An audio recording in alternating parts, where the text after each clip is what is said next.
Great to have you on the show. The FAA administrator said this about restricting airspace. Watch him.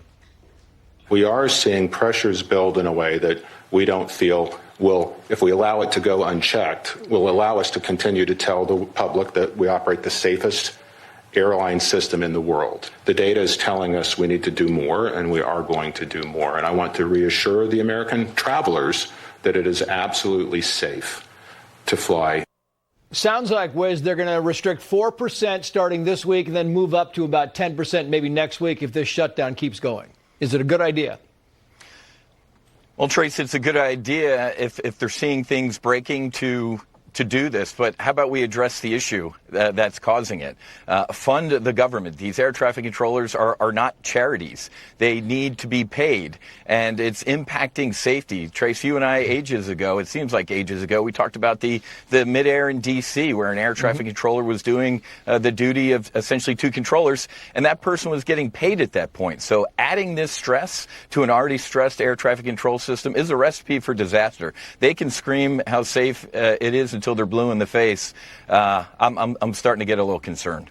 Yeah, I want to play this video, if I can, Wes, because this is the UPS crash, and it's followed by the NTSB commenting on the crash, kind of the investigative look at this. Watch.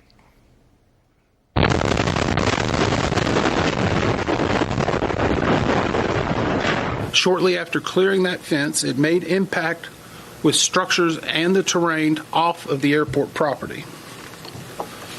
A post-impact fire ensued, which covers approximately almost a half of a mile. And we have viewed airport CCTV security coverage, which shows the left engine detaching from the wing during the takeoff roll. You could see the plane going down the runway. It hadn't even rotated yet, and you could see the engine was falling off. I mean, it had kind of fall off, and then it caught fire, and the plane was just starting to go up. Trace, my heart hurts. My chest hurts. First of all, as a human and also as an aviator. Trace, we train hours and hours in the simulator for engine failure before rotation, at rotation, right after we get airborne. We do not train for the engine to separate from the aircraft. This reminds me of American Airlines Flight 191 out of Chicago in 1979. It was a DC-10. Same thing. The left engine just came off the aircraft. Apparently, this flight was delayed for a couple hours because they were doing maintenance on it. This was just absolutely catastrophic. You cannot do anything. Plus, it's full of fuel. So not only did the engine separate from the aircraft, which is going to rip out hydraulic lines and fuel lines and maybe impact controllability issues, but you're also full of fuel to head to Hawaii. This is unspeakable, man. It hurts my soul as an aviator and a human.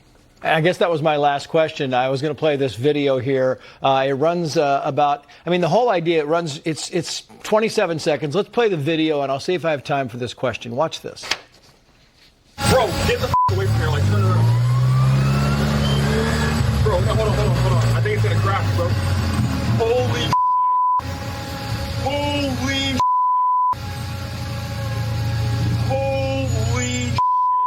Damn, they're dead. They are dead, bro. Oh my God. Corre para atrás, papi. Viste, te lo estoy diciendo. Dios mío. Ay, pinga. I mean, quickly, Buzz, my question was, what in the world? Is there any way to stop? Is there any way when you're right at the point of rotation that you can just halt and stop? Trace, there are certain speeds where if you are past it, we got to get it in the air. It's actually safer to be in the air. They were at the point where there was no aborting that takeoff and stopping with the runway remaining. They spent the last 5 to 7 seconds of their life trying to figure out what was wrong with that aircraft, and they could do absolutely nothing. You're right. It is heartbreaking. Whiz Buckley, thank you. Good analysis as always, sir. Thank you. Meantime, Republicans